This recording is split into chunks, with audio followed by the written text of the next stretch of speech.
The wrong input can ruin your output. I'm going to tell you 3 types of people the introverts should avoid from taking any advice from. And personally, I think the second one is the worst ones yet. That first one is called the noisy ones. Think of the noisy ones as people like Andrew Tate, right? They're abrasive. They're always going out to talk to others. They try to make their point known, right? They are more abrupt as well, and they don't really resonate with who you are as an introvert.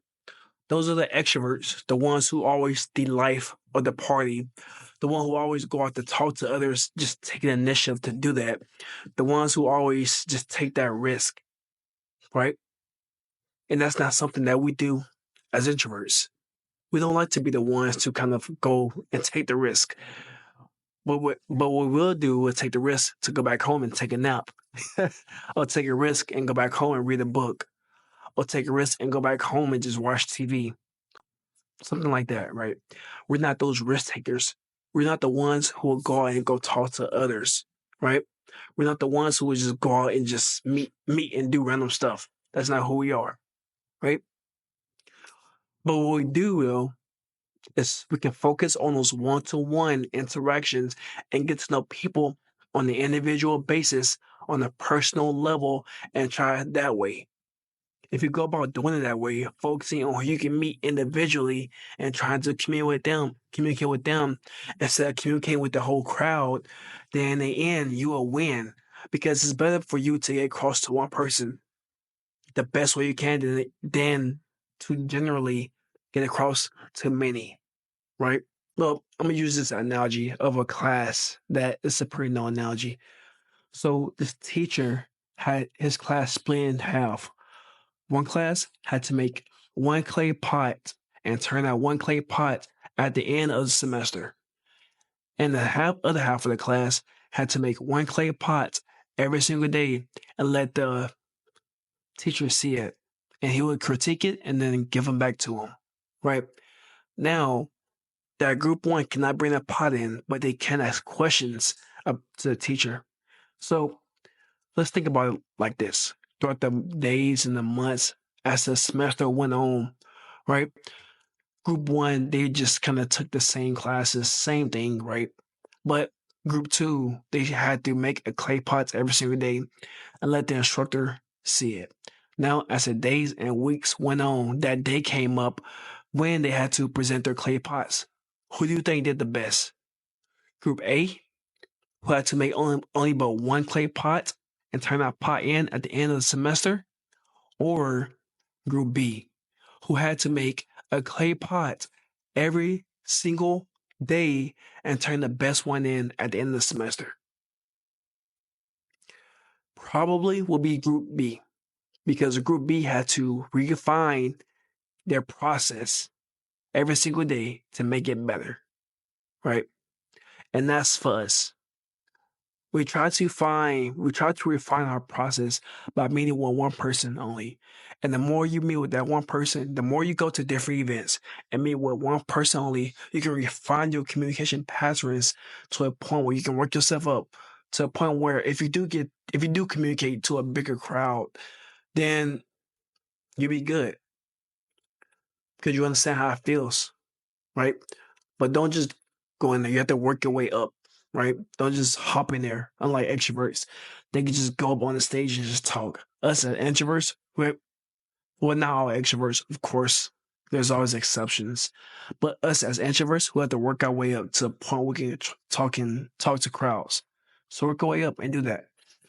The second one are the unqualified ones. Those are the ones who really don't have the proof needed to give you that advice. They're not at your level yet, meaning they're not at the level to tell you the advice that you need.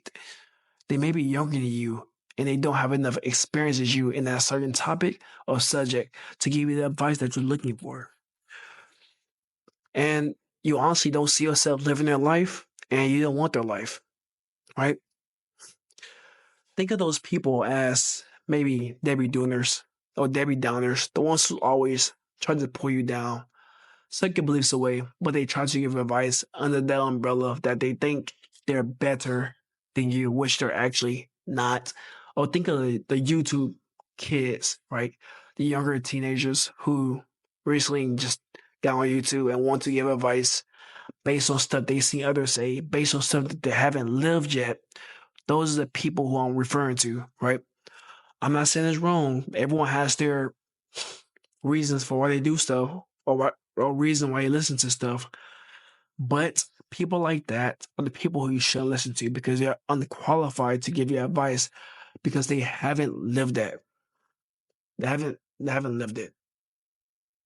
Sorry, my camera's freaking messing up. Right.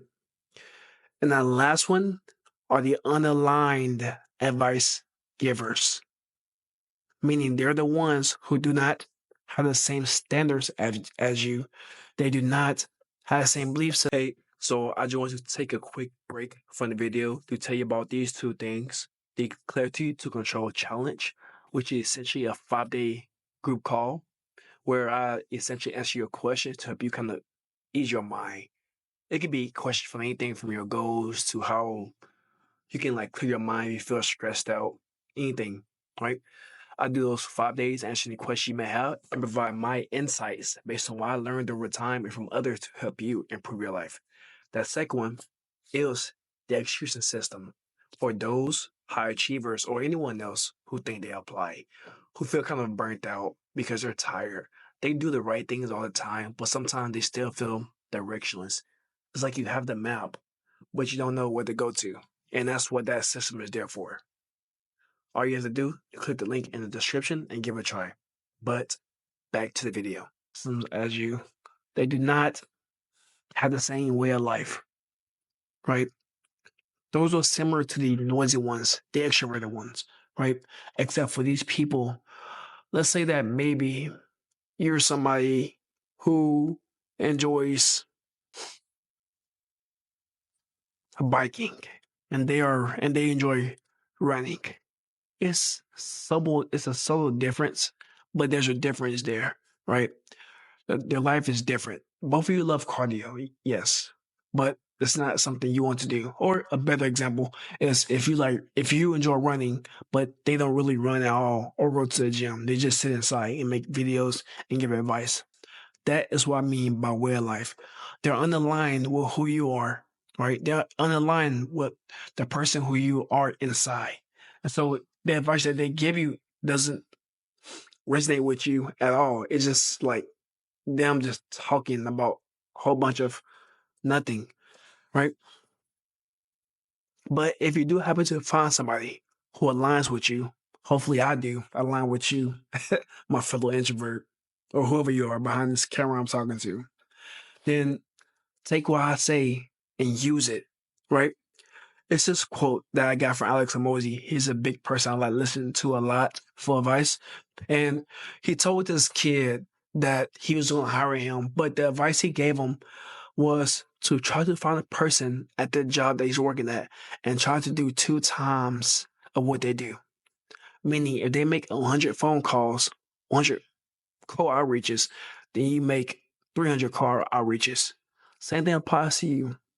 Try to find somebody who aligns with you, and try to double what they say to you to do, right?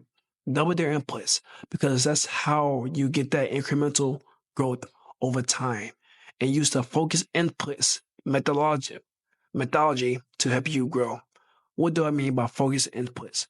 Meaning that instead of focusing on the outcome, instead of focusing on the end goal, what's out there, focus on what you can do right now in this present moment to get to that goal. Meaning for me, if my goal was to maybe make 1,000 videos by the end of this year, which is a lot, that's not my goal, but I'm just giving an example. I would try to make maybe like 20 a week, 20 or 50 a week, maybe, right? That is an example. You want to focus on the end goal. You'll focus on the day-to-day grind, which is me doing my script for that day and making my YouTube Shorts videos and then putting them on YouTube. That's what I mean by the grind. That's what I mean by focus inputs. The things you can do now in order to help you go towards your faster goals, right? another lesson I want to give you is don't focus on success of others. Focus on what you can do in this present moment. Because the more you focus on others, the more you'll compare yourself, and then the less you have, like the less belief you have in yourself. Think about belief as a money tree, right? As you put money off the tree, the tree has less money. The less money you can use, right? But if you leave the money on the tree, you have more money, right? That money has been there the whole time. But if you keep pulling the money off, that lessens the amount of money the tree has. Same thing with your belief system. Same thing with you comparing. The more you compare yourself to others, the more you listen to people who doesn't resonate with you, then the less belief you have in yourself, which will in turn lessen your belief in yourself, which I hopefully it doesn't, but lessen your belief in yourself and ruin your overall strategy, ruin your overall growth in your life.